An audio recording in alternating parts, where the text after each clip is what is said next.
And what is up, everybody? This is being ridiculous, but I'm gonna go through it anyway. So just finished watching. I didn't even bother watching the whole show. I just caught, the prelims where two of my Marine brothers fought each other, and good on the both of them. And the only fights I bothered watching was Kimbo versus Dada and Ken Shamrock versus Gracie. Now I already said like how desperate is Bellator to try to do something like this. I mean, with all the money that they put out, and then they're gonna pull something off like this. It was bad enough, like I said, to resurrect Kimbo versus Ken Shamrock, and that didn't do too well. Majority of people thought it was fixed. How desperate were you to have to bring back the four-man one-night tournament?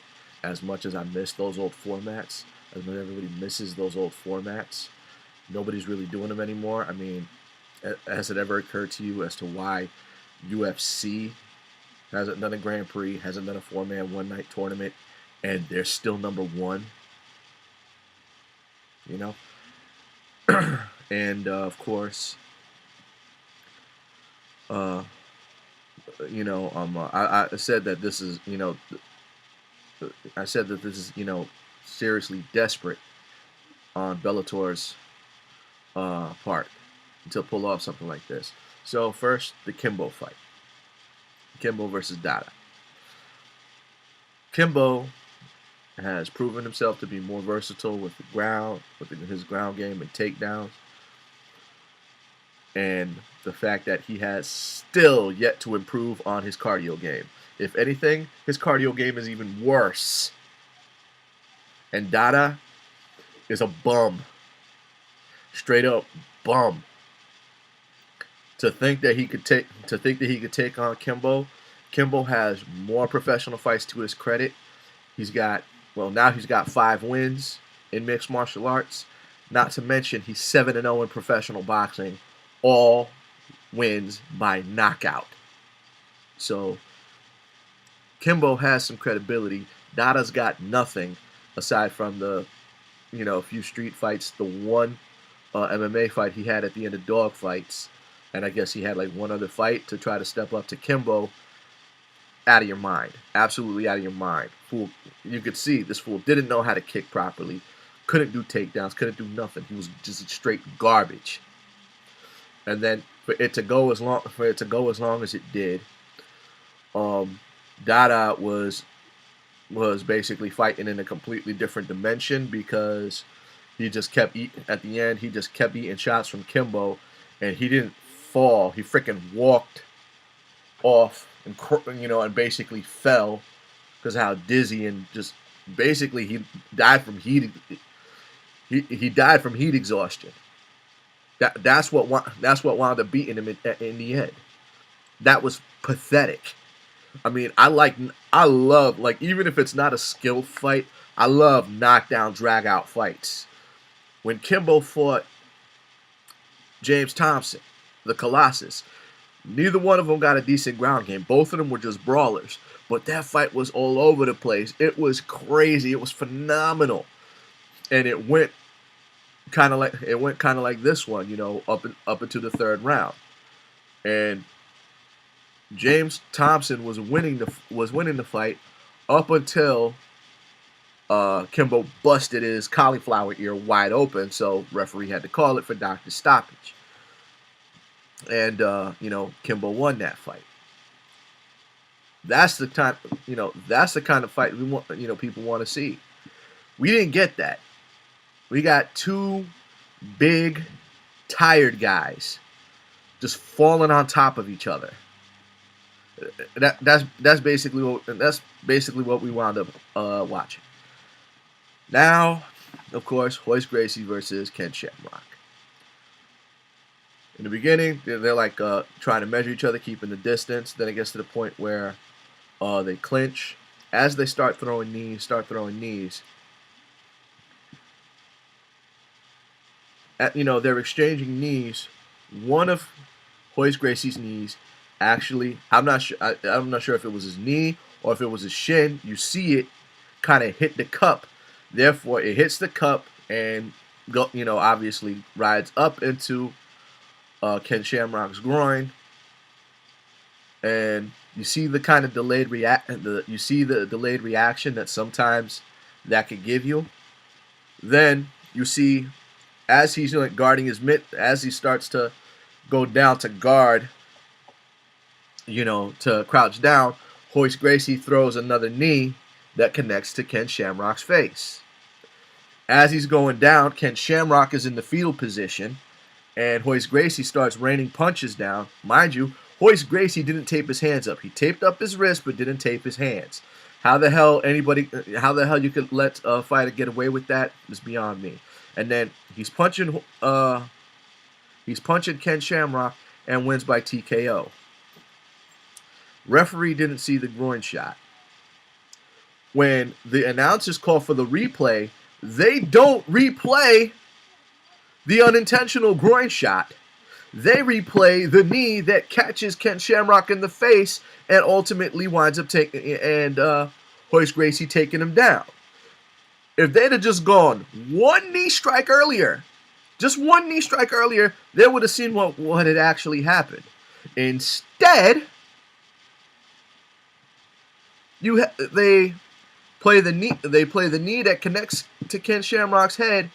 Then on top of that, the ringside commentators are like, that knee didn't connect to the groin at all, because that wasn't the knee, dumbass. This is why I don't like Bellator. For the life of me, I do not like Bellator. They try putting on these good shows. Now, granted, these guys got money for days, obviously, so they can more or less just do whatever the hell they want, and that's what's gonna ultimately kill them. I'm still trying to figure out how you got started, how Bellator gets started almost close to 20 years after the UFC did, yet they're on Bellator 149? Really? Seriously? And then you think, okay, buying out, UFC's fighters is going to save you? There's a reason why those guys washed out. Tito Ortiz, Rampage, Chet Congo. Now they got Benson Henderson. I feel bad for Benson Henderson because this was a guy who, WEC lightweight champion, captured the UFC lightweight title, went up to welterweight. The guy was a phenomenal fighter, and for him to be let go of for his contract to run out, so he could now go into Bellator, because he figures with Bellator, it being owned by Viacom also owning Glory, that he can do a lot more stuff. Okay, that's somewhat understandable, but Pride was doing that too. Where's Pride now? The only collaborations UFC ever did was sending their fighters to fight in the Pride Grand Prix. Granted, none of them ever won, but that was the closest UFC ever did with collaborating with a different promotion. The fact that Bellator keeps doing stuff like this just proves that it's being run by idiots. The closest redemption that they had was making the right choice and giving Quentin Rampage Jackson the decision over King Mo, because when King Mo couldn't stand with Rampage, could not stand with Rampage, but then every time he managed to take Rampage down, couldn't land a shot either. So the judges in Bellator were smart enough to be like, yeah, Rampage won that fight because King Mo really couldn't touch him. But then for the new manager to basically screw Rampage over, because he felt like And it's like, oh yeah, he felt like that fight wasn't real. Rampage going 6 months without a fight. Not to mention, not even getting the title fight. He just finished winning that light heavyweight tournament. You're not doing anything with him, so yeah, he goes to fight for UFC. Now he has to come back to you because he's contractually obligated, but you're still not signing him to a fight yet. Bellator sucks. No ifs, ands, or buts. Bellator sucks. Spike never should have let UFC go.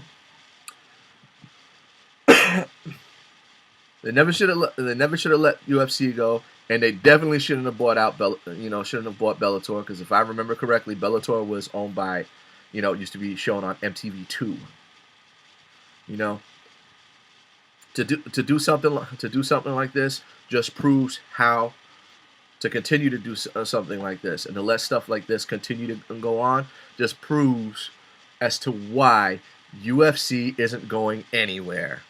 And all this other competition, it's just slowly but surely just gonna get gone. Elite XC, of all the like serious major promotions that were out when UFC really started gaining prominence, Elite XC was the only one that didn't get bought out due to the fact that Elite XC went bankrupt. Elite XC went bankrupt, so they just had to let everybody go. Strikeforce was bought out. WEC was bought out.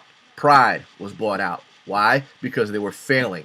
They were failing miserably, and they had to get something for it, so they went to UFC to buy them out.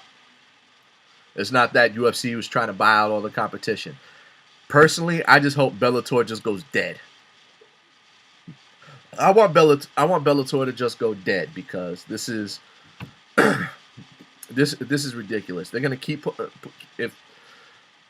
trying to pull stunts like this, man. It's gonna make a mockery of the sport. Mixed martial arts has come entirely too far for it to become the circus act that it was back in the old days of UFC. By UFC 3, a majority of the people that signed up were just undisciplined brawlers. UFC's 3, 4, 5, especially 6. Oh my God. I mean, it wasn't until UFC 12, once they started putting in the weight classes, that all of a sudden people, you actually started seeing more technical fighters. But Bellator is actually setting the sport back, doing stuff like Kimbo and Dada, doing freaking Ken Shamrock and Gracie 3, especially after this nonsense. Oh my freaking goodness, man. My goodness. Why couldn't they have signed CM Punk? And not to mention CM Punk freaking he was supposed to fight last year. Didn't happen. Doesn't look like he's going to fight this year either. Still signing UFC. Going to be in the next UFC game. Hasn't fought in UFC yet. I'm glad Mike Tyson is going to be in the game, though. Him being close friends with Dana White. So yeah, putting him in the game, that's a cool plus. But seriously, Bellator's got no idea what it's doing. I don't think it ever did. Keep doing stuff like this, it's gonna go to the wayside like everybody else. I'm done talking. You guys have a good night.